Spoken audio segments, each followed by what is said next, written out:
exam is scheduled for next Friday, right?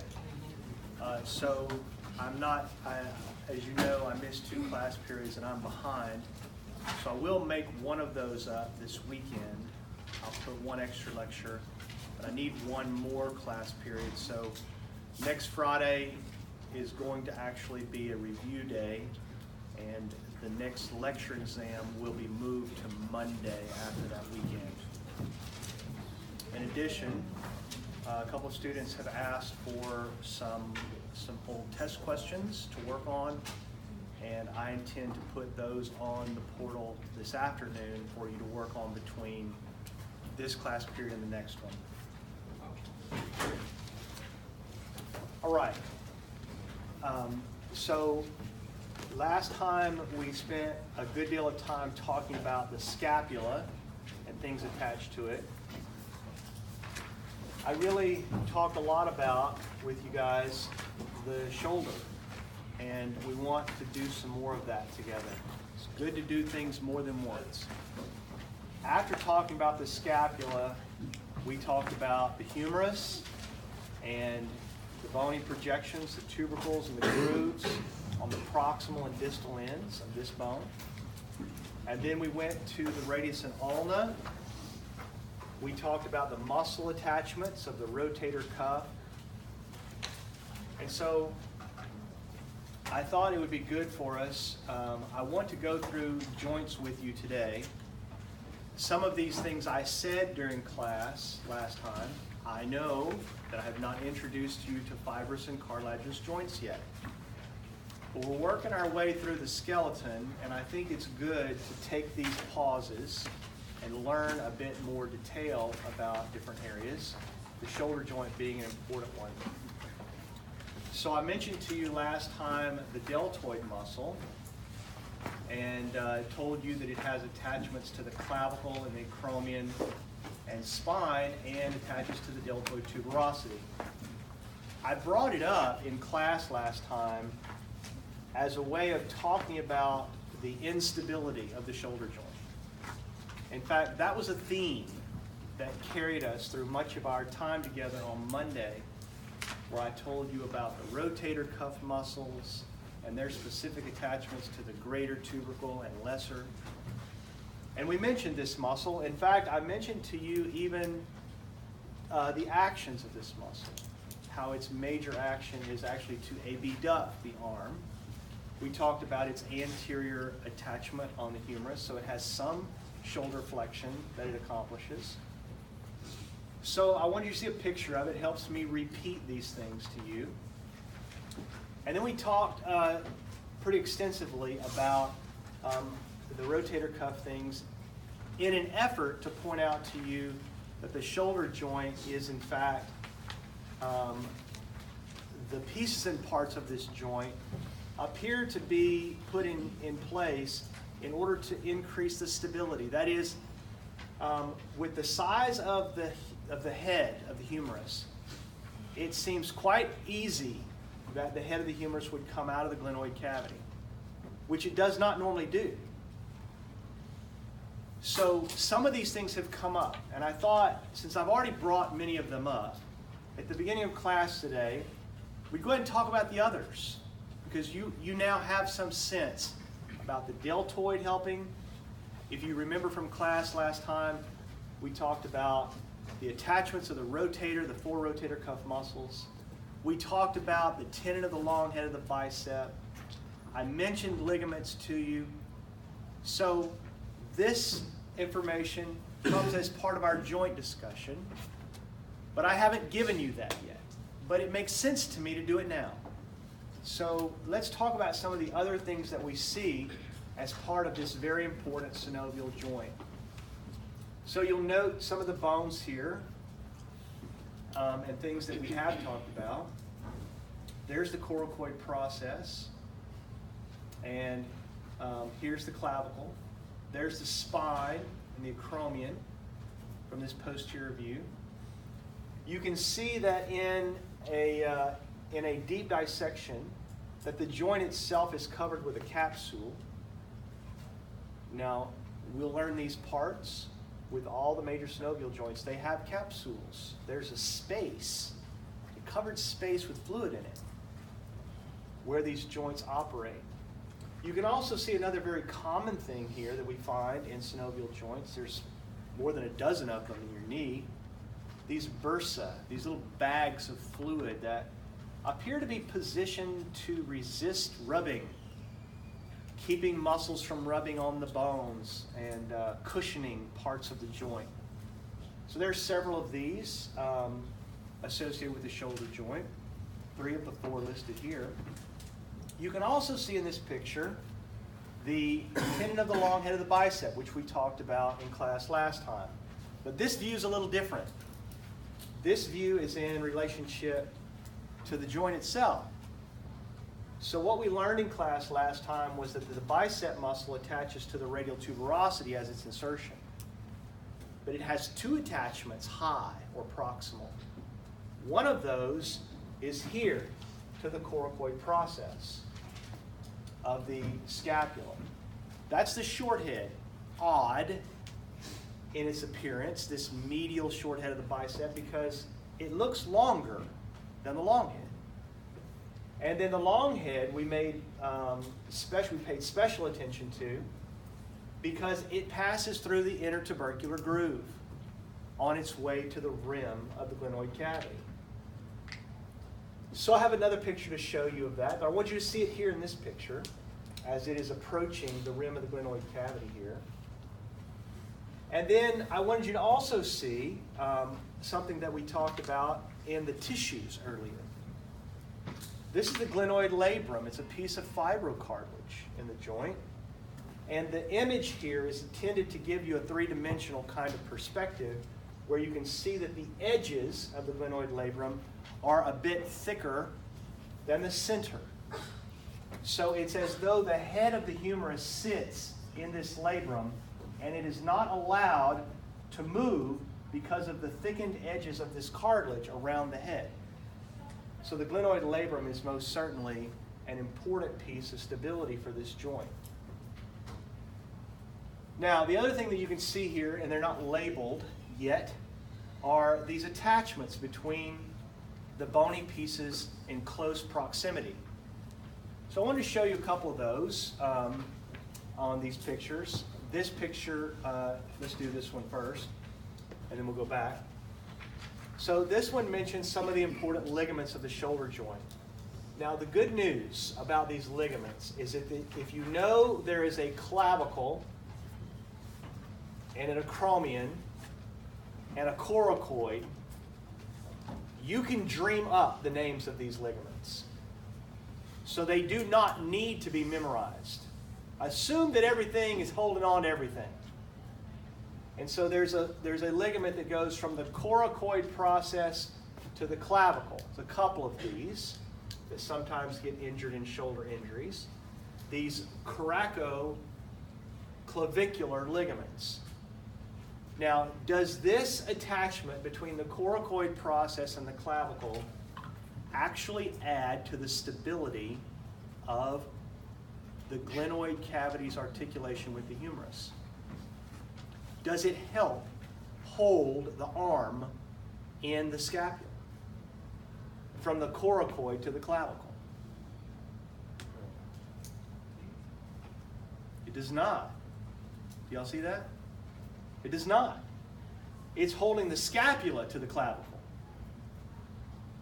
This one is called the acromioclavicular ligament. Is this ligament attached from the acromial process here to the clavicle? Is that one, in fact, helping hold the head of the humerus in place? The acromioclavicular, the coracoclavicular, are these ligaments holding the head in place? No.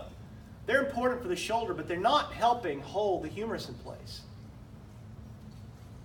How about the coracoacromial, this ligament that extends just across the scapula from the coracoid process to the acromion? It is not holding the head of the humerus.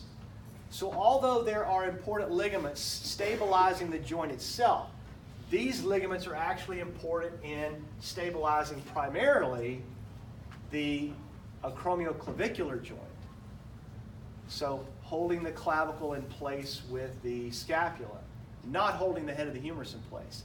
And their names tell you that. If you know the bony processes, then the names indicate that. Now what about this one? This one is called the coracohumeral ligament. Does that one help hold the head of the humerus in place? Yes, it does. So of the important ligaments listed in your text, this one is the one that stands out as helping to stabilize the articulation between the humerus and the scapula, the coracohumeral. Now, what's not shown here, but I list it here for you, is that deep in this cavity, from the glenoid cavity extending out to the head of the humerus, there are 3 glenohumeral ligaments. And those ligaments also help hold. So really, there are ligaments from the glenoid cavity to the head, and there are ligaments from the coracoid process to the head that are helping hold the head of the humerus in place. Okay, now the last thing I'll say here is a repeat of the bursa. Do you guys see the named bursa there? Again, I don't think it's necessary for you to memorize the names of the bursa, because you can dream up their names for their positions. And I'm not going to ask you to list them. And if I name them, you'll know exactly where they are. The point is to say, what are they doing here?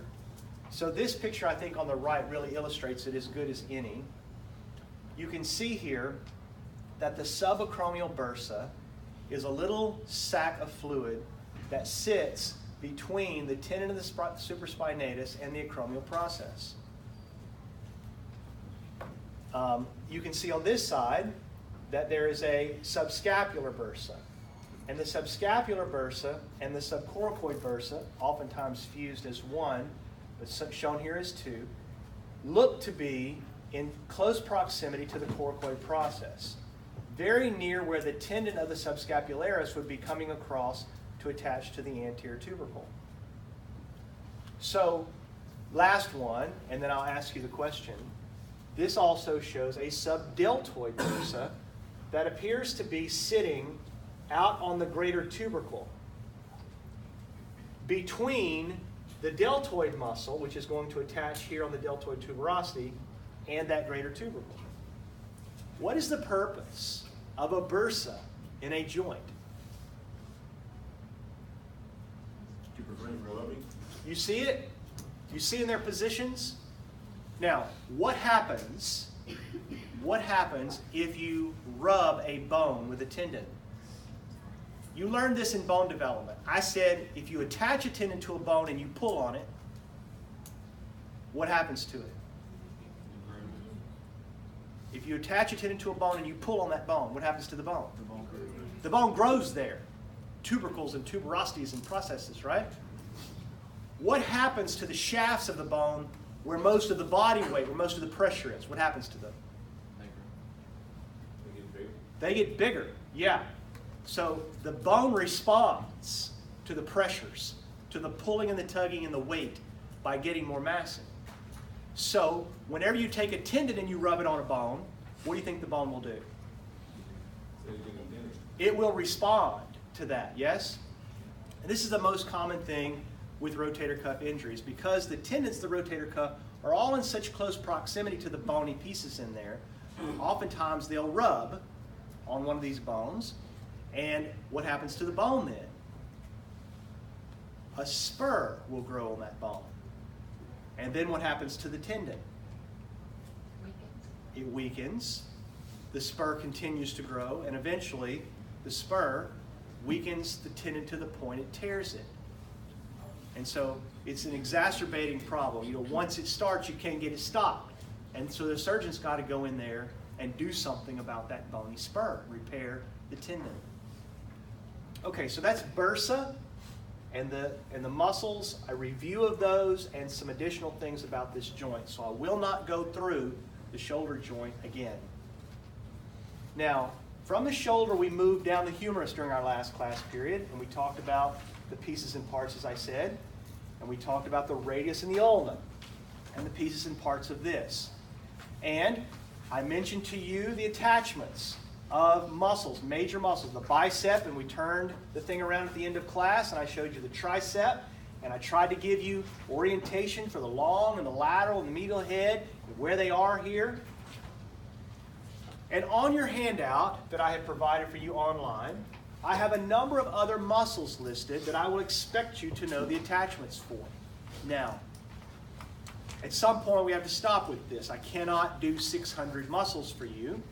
We've already skipped a bunch in the face. I'm going to mention some on the chest today as well. But I took a snapshot of this for some muscles in the forearm that are not in your presentation. Muscles that I will expect you to know attachments for. So I have added a couple of pictures to the latest version of this presentation. I'll show them to you. I'm not going to read them to you. But I'm going to show them to you very briefly and give you one clinical perspective on why it's important to learn their attachments. So you have some context for me. All right? So you will need to know these.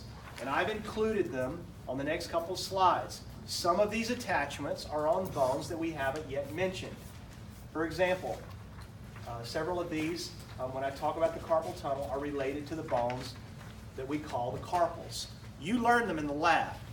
I remember them with an acronym that says, so long top part, here comes the thumb.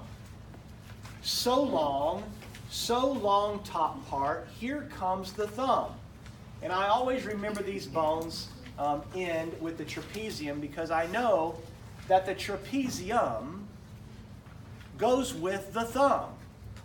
So I can work my way backwards if I know the trapezium goes with the thumb. Now I have some other things that I normally talk about with attachments to these particular bones I'm not going to do with you, but I want you to see the picture. If you don't like learning these from your textbook, at least you will have the presentation you can look at.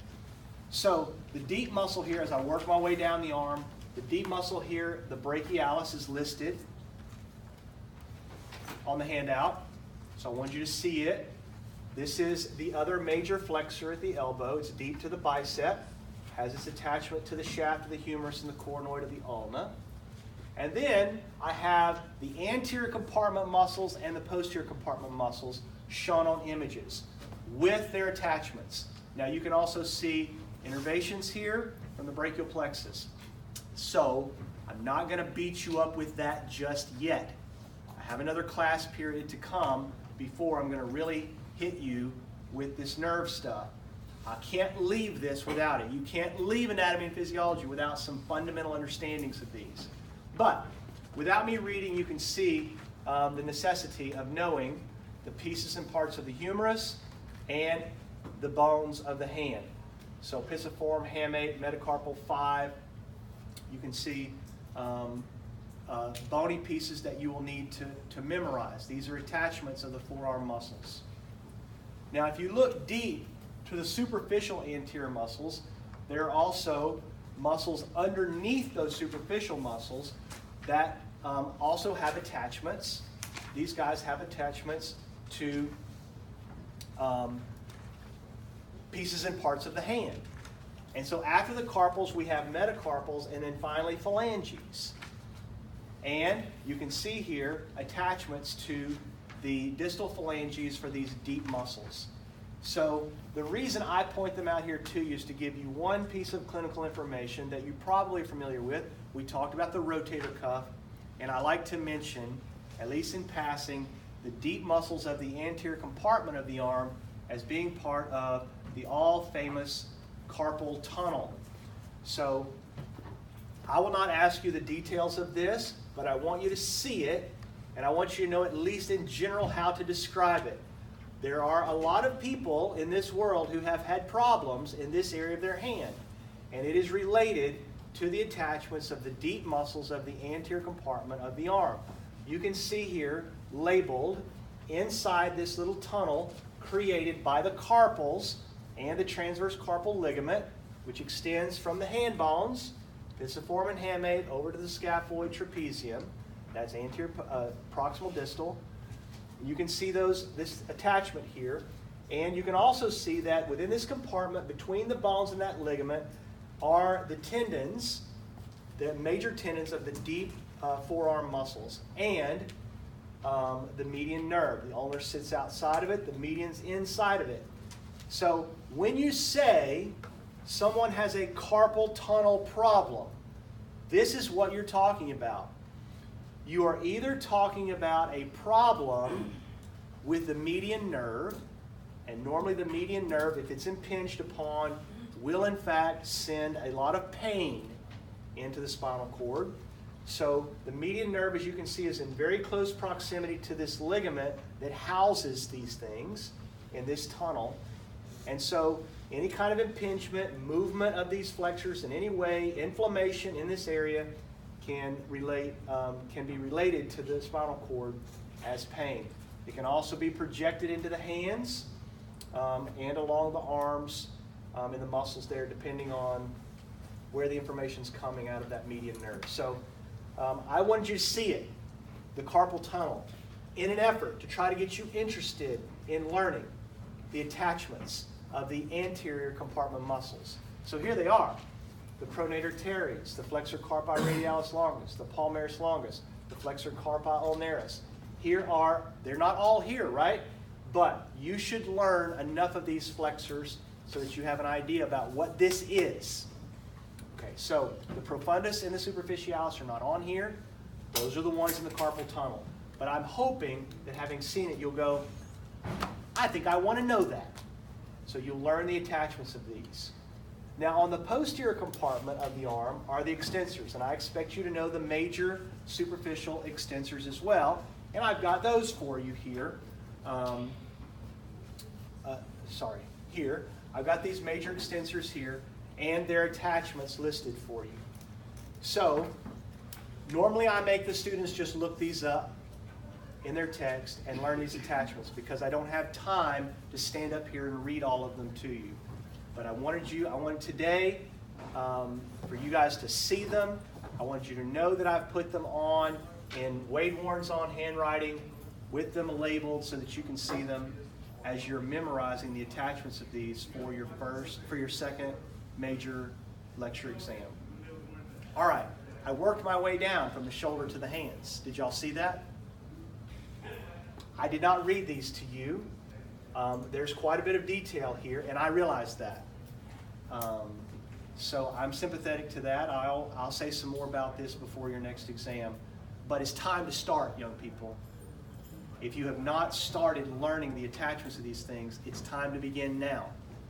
Because if it hasn't dawned on you at this point, there's a lot of little bits of information now that are beginning to accumulate. And so, sure, your teacher's been standing up here giving you these broad, big picture descriptions. There's a lot of information here that you need to spend time with, or you won't be able to learn it and remember it. So I'm begging you to do so. All right. Now, let's talk about the joints. I've been promising it, so let's do it together now. Joints, in fact, can be categorized as fibrous, cartilaginous, and synovial.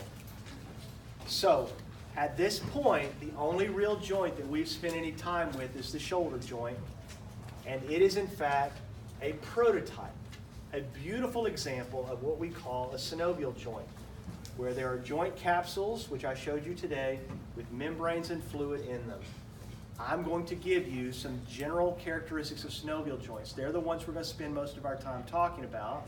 But before I do that, and before I stand up here and make a fool of myself in front of you, showing you joint motions, so you can look forward to that, it's coming in just a couple of minutes, I want to talk about some other things that people don't think about a lot of times as joints.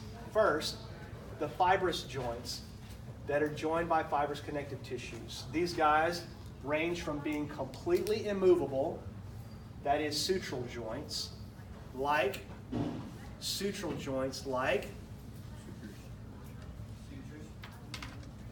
Coronal, sagittal, squamous, lambdoid. Okay, so you've seen them. Those are considered joints. They don't move. Is that true? They don't move? When do they move? When you're a baby. Yes, when you're a baby, they do move. Okay, so yes, adult, they don't move.